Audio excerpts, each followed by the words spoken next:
Welcome to Daily News Podcast, your snapshot of life in Mangalore and beyond. Today, we've got a lineup of news that connects, informs, and inspires. Ready to catch up? Let's begin. Mangaluru Today brings you an inspiring story of community action and environmental stewardship. Mangalore Refinery and Petrochemicals Limited, MRPL, partnered with the Karnataka State Pollution Control Board, KSPCB, for a beach cleaning drive at Kundapur Beach near Surathkal. The event, held as part of the World Environment Day 2025 celebrations, saw the active participation of over 150 volunteers, including MRPL and KSPCB officials and local community leaders. Despite the rain, the volunteers worked tirelessly to clean up the beach, spreading awareness about the harmful effects of pollution on marine life and promoting sustainable living practices. Let's salute their dedication to making Mangaluru cleaner and greener. In a sad news from Kundapur, Inspector Nanjappa N., aged 59, passed away on Wednesday night due to illness. Originally hailing from Bhadravathi in Shivamogga district, Nanjappa had been serving at Kundapur police station since last August. He suffered health complications, including high blood pressure, while on duty on Monday and was immediately taken to the hospital. Unfortunately, he couldn't recover and breathed his last on Wednesday night. Our deepest condolences go out to his family and colleagues during this difficult time. In a tragic incident near Kodiakal in Shirady village, a gas tanker overturned on NH75, causing serious injuries to the driver, Rakesh Yadav, hailing from Uttar Pradesh. The accident occurred on Wednesday evening while the tanker was en route to Bengaluru. Fortunately, no gas leakage was reported from the overturned tanker. Yadav has been rushed to the hospital for medical treatment. Today, the 15th anniversary of the tragic Mangaluru Air Crash, the district administration and families of the victims gathered to pay homage to the 150 lives lost in the May 22, 2010 tragedy. The solemn ceremony took place at the memorial near Tanner Bavi, with officials like Deputy Commissioner Dr. Anand, MCC Commissioner Ravichandra Nayak, and ACP K. Srikanth present to honor the memory of those who perished. The Air India Express flight from Dubai had crashed while landing, claiming 158 lives out of 166 passengers and crew on board. Let us remember and pay our respects to those who lost their lives on that fateful day. Biryani with a side of news. In a rice-rich region of Mangaluru, heavy rains have triggered chaos in Nooyi, a Door village. Residents battle mudslides as roads are buried under 20 feet of soil near the brand-new Gurupur Bridge. Locals fear for their safety as houses are swamped by slush. A call for scientific solutions echoes through the waterlogged streets. Officials rush to the scene, but will the land see peace? Stay tuned for updates on Mangalore Today. In a tragic incident near Padubidri on the Udupi-Mangaluru NH66, a tempo traveler collided with a lorry, leaving 15 individuals injured, including 4 children. The driver of the tempo traveler is among those injured. The victims have been swiftly taken to the hospital for urgent medical attention. The authorities are investigating the cause of the accident. Stay tuned for further updates on this developing story. In a significant development, M.A. Saleem, a 1993 batch IPS officer, has been appointed as the new chief of Karnataka Police. He will be taking over from Alok Mohan, a 1987 batch IPS officer whose term ended recently. Saleem will be holding concurrent charge as the Director General and Inspector General of Police, DG and IGP, until further orders. He is also set to continue as the head of the Criminal Investigation Department, CID, Special Units and Economic Offences in Bengaluru. Alok Mohan, who served as the head of the police force for a remarkable 38.5 years, praised the state police for their achievements and emphasized the importance of teamwork. Saleem assumed his new role on Wednesday. This transition marks a significant moment for the Karnataka police force. In recent news from Mangaluru, former BJP councillor Shweta Poojary has been booked for criticizing the police investigation into the murder of Suhas Shetty, a Bajrang Dal activist and double murder accused. Udupi Chikamagaluru MP Kota Srinivas Poojary stated that Shweta Poojary joins a list of individuals who have faced legal action for criticizing the government's inaction, including several MLAs and activists. Shweta Poojary's Facebook posts were deemed critical of the government's handling of the case and Minister Dinesh Gundu Rao's remarks. MP Poojary highlighted allegations of corruption and mismanagement by the Congress government, including misuse of funds and failure to support farmers. He also criticized the government for neglecting essential programs like providing piped drinking water and improving rural infrastructure. Stay tuned as we bring you more updates on this developing story in Mangaluru. In the latest update from Mangalore, Zilla Panchayat Chief Executive Officer and Deputy Commissioner of Dakshina Kannada, K. Anand, emphasized the importance of evacuation measures in areas prone to landslides and floods. Chairing a meeting at the newly inaugurated district offices complex Praja Suda, Dr. Anand instructed officials to act swiftly during natural calamities to prevent any loss of life.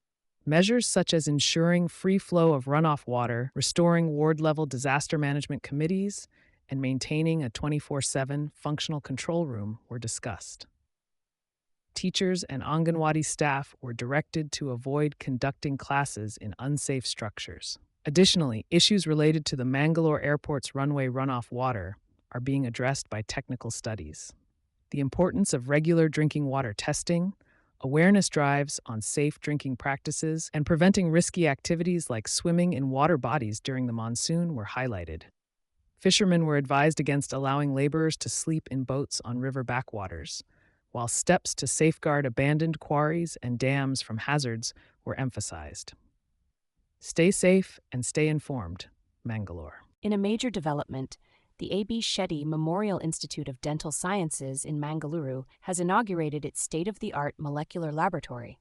The lab, established with significant funding from VGST Level 2 project and Knight University, was formally opened by the Honorable Chancellor Shri N. Vinaya Hegde and the Vice-Chancellor Prof. Dr. M.S. Mudathaya. Titled FOK1 Vitamin D Receptor Gene Polymorphism and its Correlation with Precancerous Lesion, the project is led by Prof. Dr. Mithra N. Hegde and Dr. Niriksha. This advanced facility, equipped with cutting-edge technology, will enhance research capabilities in DNA analysis, spectrophotometry, and ELISA-based assays.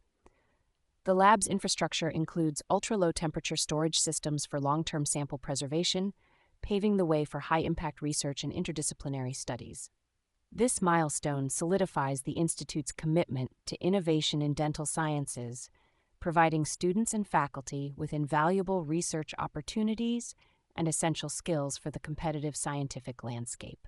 The coastal districts of Mangaluru and Udupi in Karnataka witnessed heavy rainfall, with Handadi Gram Panchayat in Brahmavara Taluk receiving the highest rainfall of 271 millimeters in the state.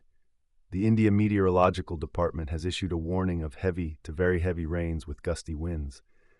The heavy downpour is attributed to an upper air cyclonic circulation over the east-central Arabian Sea. 17 districts across the state reported widespread rainfall, with Udupi and Uttara Kannada being severely affected. In Udupi district, 5 houses were damaged, while in Dakshina Kannada, 2 houses were fully destroyed and 3 were partially damaged. Near Marga in Mangaluru received the highest rainfall in Dakshina Kannada at 157 millimeters. The Meteorological Department forecasts continuous rains in the region until May 25th, urging residents to stay vigilant and take necessary precautions. NHAI to construct service roads and foot overbridges on NH66 for safe commute.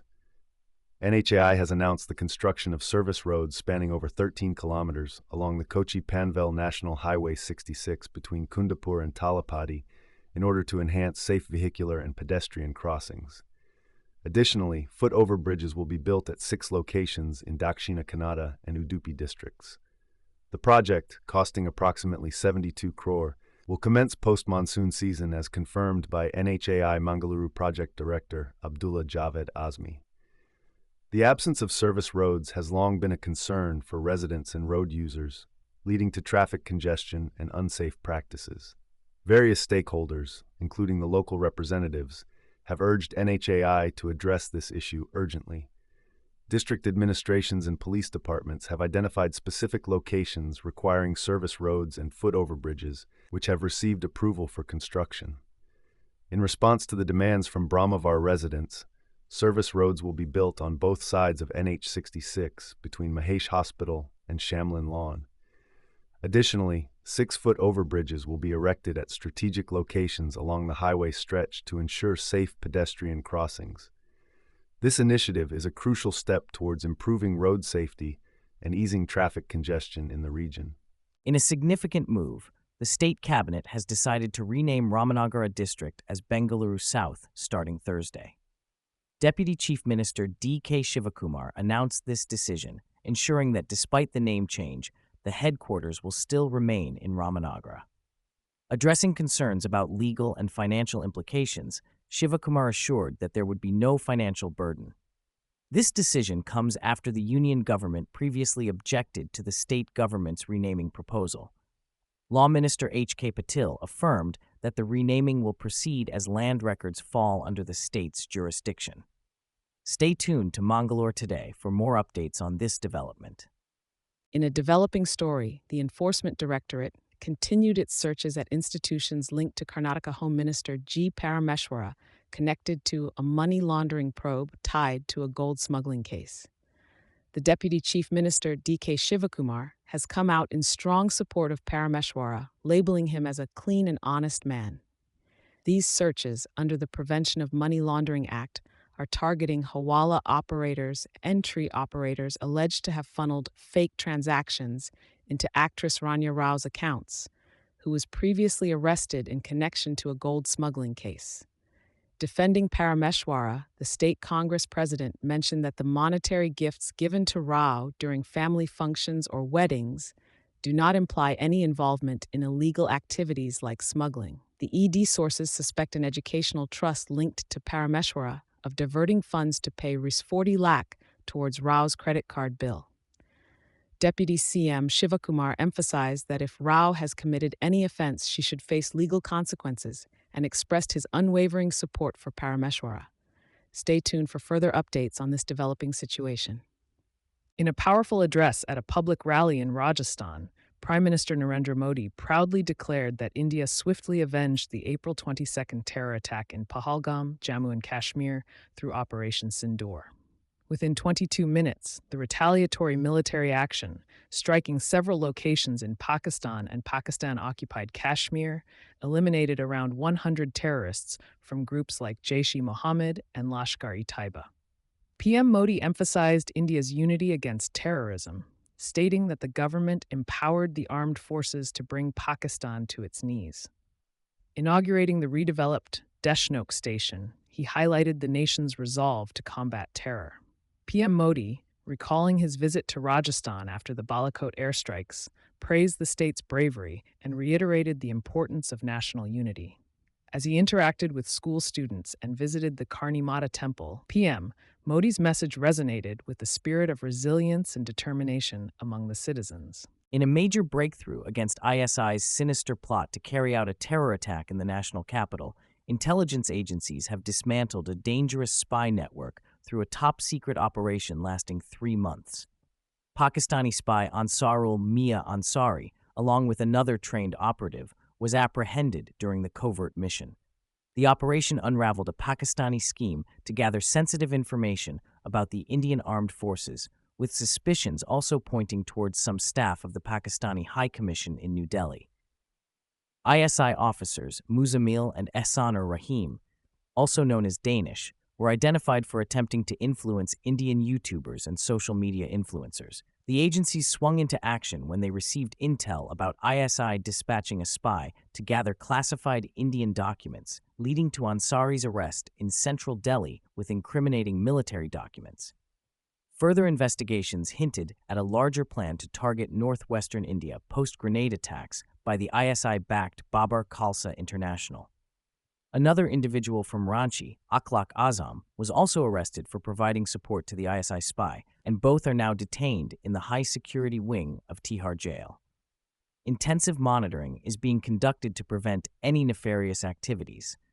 The probe is ongoing to unearth other potential conspirators involved in this treacherous plan. In a recent development, External Affairs Minister S. Jaishankar has emphasized that the recent de-escalation of tensions between India and Pakistan was a result of a direct agreement between the two nations, without any international intervention, including from the United States. Following a terrorist attack in Jammu and Kashmir's Pahalgam on April 22nd, India conducted Operation Sindoor, targeting terror sites in Pakistan and POK, resulting in the elimination of over 100 terrorists. Mr. Jaishankar pointed out that the operation continues as a strategic message to deter future acts of terrorism. He clarified that while the operation remains active, there is currently a ceasefire in place, initiated by Pakistan's military on May 10 through hotline communication.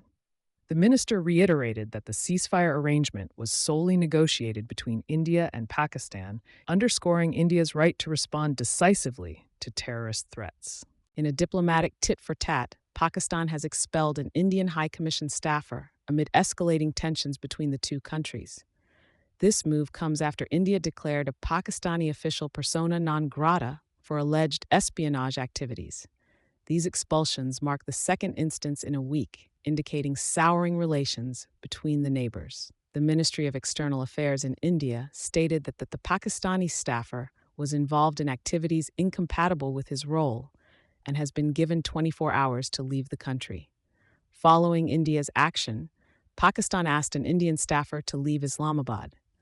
The recent spat follows heightened tensions after a deadly attack claimed 26 lives, prompting military exchanges between the two nations.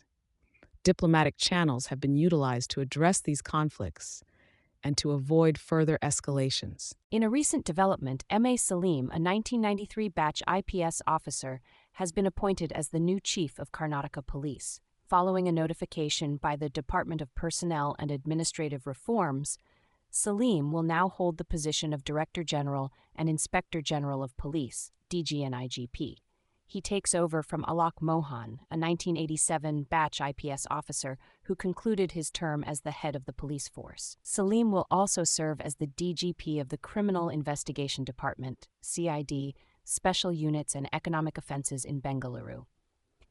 Alok Mohan, the outgoing chief, commended the teamwork and dedication of the state police force, hailing them as the best. Mohan, who served as an IPS officer for 38.5 years, expressed pride in leading a team of exceptional officers and highlighted the accolades received, including recognition from the German police. In a recent development, a fierce encounter has erupted in Kishtwar, Jammu and Kashmir. Security forces have cornered 3 to 4 terrorists in the operation.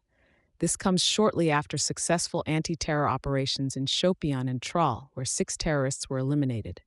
Security forces are intensifying efforts in South Kashmir following the tragic Pahalgam terror attack that claimed the lives of 26 civilians. Additionally, action against terrorism includes the demolition of terrorists' houses. Stay tuned for more updates on this developing story. And that's a wrap for today. We're thankful for your viewership and invite you to delve deeper into today's topics at mangaloretoday.com. Keep up with the ever-evolving world by subscribing to our channel. Thank you for being part of our day. Good night and stay informed.